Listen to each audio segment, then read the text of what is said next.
Hello everyone, मैं विनय आपका बहुत बहुत स्वागत करता हूँ इस यूट्यूब चैनल पर। जी हाँ दोस्तों, आज मैं एक टाटा की काफ़ी फेवरेट कार है, उसके बारे में आपसे चर्चा करूँगा, डिटेल पूर्वक समझूंगा कि उसमें क्या क्या इंजन ऑप्शन आते हैं, क्या क्या फीचर्स आते हैं, क्या कमियाँ हैं और क्या अच्छाइयाँ हैं, उसी पे डिटेल पूर्वक बात करते हैं।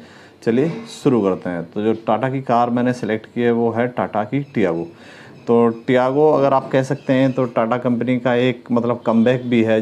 जिस समय टाटा ने टियागो और टिगोर लॉन्च करी थी उसके बाद ही टाटा कंपनी मार्केट में एक बार कमबैक आया था। हाँ, वो एक अलग बात है, टाटा का कभी वर्चस्व हुआ करता था कार मार्केट में, बहुत ज़्यादा नंबर 1 कार लीडर बन गई थी। और फिर कुछ भी कंपनी में इंटरनली प्रॉब्लम हुई जिस वजह से वो एक बार ड्रिल डाउन कर गई। अब उसके बाद कम टाटा ने फिर कम बैक करा। तो जब कम बैक करा तो जो प्रीमियम हैचबैक है ना, उस तरह की कार को लॉन्च करके, जैसे टियागो है, टिगोर है, नेक्सॉन है, इस तरह की कारों को लॉन्च करा। तो टाटा ने मार्केट में बहुत ही अच्छी वापसी करी। और जो टाटा का टियागो है, तो मैं तो एक तो मैं बोलना चाहूँगा कि ये सक्सेस मंत्रा है मेरी टाटा के लिए, कि हाँ, टाटा टियागो लॉन्च करने के बाद वो उन्होंने काफ़ी अच्छा रिस्पॉन्स मार्केट में मिला है। तो उसी पे समझते हैं क्या क्या ऑप्शन आते हैं, क्या क्या है। तो टाटा टियागो जो आती है वो आती है 1.2 लीटर के साथ, पेट्रोल इंजन, रेवटॉन पेट्रोल इंजन आता है। इसमें आपको 5 कलर बॉक्स मिल जाते हैं। अगर आपको कलर चाहिए, वाइट, ब्लैक, जो भी है वॉट, उसमें आपको 5 ऑप्शन मिल जाते हैं। और इसमें जो वेरिएंट हैं वो 14 वेरिएंट हैं, इंक्लूडिंग सीएनजी। तो सीएनजी के भी 14 वेरिएंट हैं इसमें। तो सॉरी, सीएनजी के 14 नहीं है, टोटल मिला के 14 हैं, जिसमें सीएनजी भी है। तो उसी पे 14 वेरिएंट हो गए, प्लस 5 कलर ऑप्शन मिल गए आपको। और अब इसके जो सीएनजी का इंजन और पेट्रोल का इंजन दोनों सेम है। 1.2 रेवटॉन वाला जो इंजन है इनका 3 सिलेंडर इंजन है। तो 3 सिलेंडर इंजन 1.2 लीटर के साथ है, काफ़ी पावरफुल इंजन है। अगर आप नॉर्मल पेट्रोल पे ड्राइव करते हैं तो उसमें आपको 85 bhp की पावर मिल जाती है, 113 Nm का टॉर्क मिल जाएगा।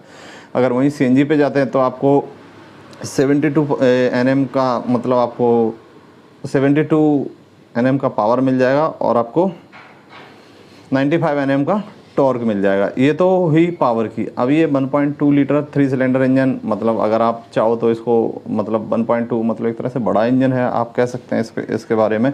तो सबसे पहले इसको अगर बाहर से आप देखते हैं तो फ्रंट का ग्रिल काफ़ी जैसे बोलते हैं ना, आकर्षक होता है। आप जाते ही सबसे पहले फ्रंट ग्रिल देखिए तो एक बार आप सोचने पे मजबूर हो जाएंगे कि हाँ, ये गाड़ी मुझे लेनी चाहिए। अगर अदर ऑप्शन जैसे अल्टो है, आप और भी जो गाड़ियाँ हैं, मारुति की अल्टो होगी, आपकी सेलेरियो होगी, वैगनार होगी, इस तरह की गाड़ियाँ देखने के बाद अगर आप टियागो देखते हैं तो आप एक बार सोचने पे मजबूर हो जाएंगे कि हाँ, मुझे टियागो की तरफ जाना चाहिए, 100% जाना चाहिए। इतना मेरा विश्वास है कि आप उन सब के इंटीरियर और क्वालिटी को देखने के बाद आप इस तरफ ज़रूर मूव हो जाओगे। और रही बात इसकी सेफ्टी की, अगर सेफ्टी की बात करें तो 4 स्टार एनकैप रेटिंग में इसको मिला हुआ है। तो जहाँ तक मुझे याद है कि भारत में सेफ्टी का डंका बजाने वाली ही टाटा कंपनी है। जब टाटा कंपनी ने टियागो टिगोर लॉन्च की थी तभी जाके लोगों को पता चला कि हाँ यार, 4 स्टार भी होता है। मैं ऐसा नहीं कर रहा हूँ कि सबको नहीं पता था, कुछ लोगों को पता था। हाँ, कुछ लोग थे जिनको नहीं पता था। जब टाटा ने अपना मार्केटिंग करी कि हाँ भैया, सेफ्टी की रेटिंग में 4 है, 4.5 है, या नेक्सॉन जैसी गाड़ी की 5 रेटिंग है, तब जाके लोगों के आँख कान खुले करे, कार में भी सेफ्टी नाम की चीज़ होती है। तो लोग फिर उस तरफ थोड़ा डाइवर्ट होना शुरू हो गए। तो 1.2 लीटर इंजन हो गया, पावर आपको बताई दी, 95 पेट्रोल और सीएनजी। अगर आप इसके माइलेज की बात करें तो पेट्रोल में देखेंगे 22 से 25 के आसपास। अगर आप सिंगल बैठ के ड्राइव करते हैं ऑन हाईवे पे, स्मूथ स्पोर्ट, इसमें आपको मोड भी मिल जाते हैं। एक तो इको मोड मिल जाता है, एक नॉर्मल मोड मिलता है। तो इको मोड में अगर आप नॉर्मल अकेले बैठ के हाईवे पे ड्राइव कर रहे हैं, अच्छी स्पीड मेंटेन कर रहे हैं, अपनी ड्राइवल स्किल्स का सही से इस्तेमाल कर रहे हैं, तो ये गाड़ी 22 से 25 तक आपको ईजिली माइलेज दे देगी। अगर वहीं आप सीएनजी पे जाएंगे तो 28 से 30 तक चली जाएगी गाड़ी। तो इस तरह का माइलेज भी बहुत बड़ी बात है। 28 से 30 तक का माइलेज होना सीएनजी पे अच्छी बात है मेरे हिसाब से। बाकी इसके, ये तो बाहर की बात होगी। बाहर में एक तो आपका फ्रंट ग्रिल है, काफ़ी अच्छा आकर्षक है, आकर्षित करता है आपको। दूसरा, इसके अलावा व्हील 15 इंच के डोल टोन में अलावा व्हील मिल जाएंगे। आप अगर इसके अलावा व्हील को देखोगे तो आपको लगेगा अरे मैं तो बहुत ही प्रीमियम एज में कार ले रहा हूँ, जैसे i20 वगैरह इस तरह की कार में अलावा व्हील देखने के मिलते, लेकिन टाटा ने टियागो में ही दे दी। तो एक तो ये हो गया अलावा व्हील। अब चलते हैं गाड़ी के अंदर। तो गाड़ी के अंदर जैसे ही आप बैठते हैं तो सबसे पहले स्टीयरिंग पे आपको कंट्रोल मिल जाएंगे। साइड में आप देखोगे तो आपको 7 इंच का टच स्क्रीन मिल जाएगा, जो एप्पल कार प्ले दोनों को सपोर्ट कर रहा, एप्पल और एंड्रॉयड दोनों को सपोर्ट करता है। इसका जो म्यूजिक सिस्टम है वो काफ़ी अच्छा है। म्यूजिक सिस्टम मतलब आप देखेंगे 6 स्पीकर के साथ म्यूजिक सिस्टम आता है। अगर आप इसका मैक्सिमम वॉल्यूम 30 रहता है उसमें, जो मैंने देखा है, तो अगर 30 के वॉल्यूम पे आप इस गाड़ी को क्या बोलते हैं प्ले करते हैं तो, और आपके मतलब 2 से 3 लोग हो तो आपको लगेगा कि यार सीरियसली आप मतलब किसी डीजे साउंड की आवाज़ सुन रहे हैं, गाड़ी में नहीं है। मतलब इतना बेहतरीन म्यूजिक सिस्टम है इसका, मतलब जितनी तारीफ़ करो उतनी कम है।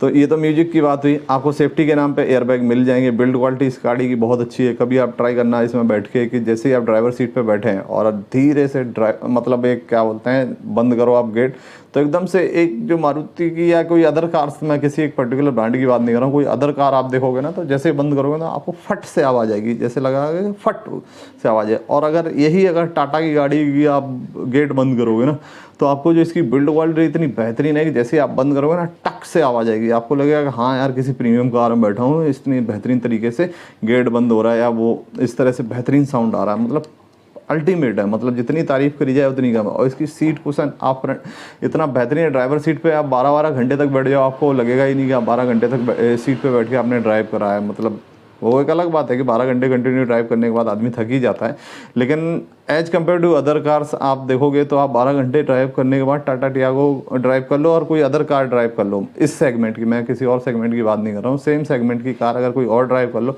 तो 12 घंटे बाद आपका मतलब बैठने के बाद आपकी क्या हालत होगी आपको समझ आएगा। और इस टियागो में बैठ जाओगे तो आपको एकदम इतना प्रॉब्लम नहीं होगा, एकदम स्मूथ आएगी। मतलब इसका सीट कंफर्ट बहुत ही बेहतरीन लाजवाब है। प्लस इसका मतलब अपने हिसाब से आप हाइट एडजस्ट कर सकते हो, पीछे का आप एडजस्ट कर सकते हो, तो वो सब सीट में काफ़ी अच्छा दिया हुआ है। तो ये तो होगी बात इंटीरियर की। अब मतलब 5 कलर मिल जाते हैं आपको और आपका स्पीड मैनुअल गियर मिल जाता है, जो 5 गियर होते हैं ना, सॉरी जो इसका गियर बॉक्स है वो 5 स्पीड मैनुअल और प्लस AMT दोनों मिल जाते हैं। हाँ लेकिन इसमें मैंने एक चीज़ ऑब्जर्व करी, कभी जैसे आप ड्राइव कर रहे हो अचानक से और कभी आपको रिवर्स गियर लगाना पड़ जाए तो उसमें थोड़ी बड़ी मशक्क़त सी करनी पड़ती है, जर्क फील होता है उस समय, लगता है कि अरे इस गियर बॉक्स में थोड़ा और स्मूथनेस होनी चाहिए थी। तो ये एक तरह से अगर चाहो तो आप मतलब कौन सी भी मतलब एक तरह से खामी भी काउंट कर सकते हो। रिवर्स गियर में बड़ी प्रॉब्लम है इस गाड़ी में, अगर आप रिवर्स लेते हो ना बड़ा दिक्कत, मतलब हमेशा नहीं लेकिन हाँ अक्सर प्रॉब्लम करता है। आपको गियर में बड़ा मेहनत से गियर आपको शिफ्ट करना पड़ेगा या फिर वो आपको एक बार जर्क का आवाज़ दे जाएगा, खर खर खर की आवाज़ दे जाएगा।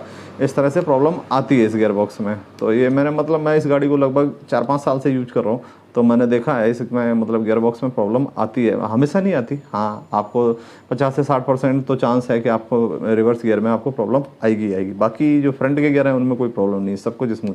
और इस गाड़ी में एक कमी और मुझे लगी, जैसे आप स्टार्ट करके खड़ी कर दो ना तो आपको वाइब्रेशन फील होगी कि हाँ हल्का हल्का वाइब्रेट कर रहा है। अब अगर वहीं अदर कार की बात करो तो एकदम स्मूथ रहते हैं, इतना नहीं है प्रॉब्लम। जैसे आप ग्रैंड विटारा वगैरह की बात करो तो उसमें आप बैठो आपको पता ही नहीं चलेगा गाड़ी स्टार्ट है बंद है, तो इतना प्रॉब्लम नहीं है उसमें। हाँ इस गाड़ी में थोड़ा सा प्रॉब्लम है। हाँ ये BS6 आने के बाद थोड़ा सा रिजॉल्व हुई है, लेकिन हाँ 100% ख़त्म नहीं हुई है, लेकिन हाँ काफ़ी हद तक इन्होंने सुधार कर दिया इस गाड़ी में, ऐसा कोई इशू नहीं है। और जो इसकी मतलब मुझे अच्छाई लगी वो सबसे अच्छा ये लगी कि एक तो 1.2 लीटर का इंजन आता है इस गाड़ी के अंदर, और दूसरा क्या बोलते हैं लुक एंड फील बहुत बेहतरीन है। मतलब आप चाहे आगे से देखो पीछे से देखो कहीं से भी इस गाड़ी को देखो एकदम फील आता है कि हाँ यार प्रीमियम मेरे पास कार है। अगर आप पैन इंडिया में अगर देखो तो लगभग 24 हैचबैक्स हैं, मतलब इंडिया के अंदर देखोगे ना लगभग 24 हैचबैक्स हैं। तो 24 हैचबैक्स में तो लगभग 8वां स्थान इस गाड़ी का है। तो मतलब टाटा जैसी कार अगर 8वें स्थान पे आ रही तो मेरे हिसाब से सही है। हाँ अगर नंबर 1 की बात करें तो वहाँ तो भैया मारुति का ही कब्जा है, उसको हिला पाना बड़ा मुश्किल है किसी भी कंपनी के लिए।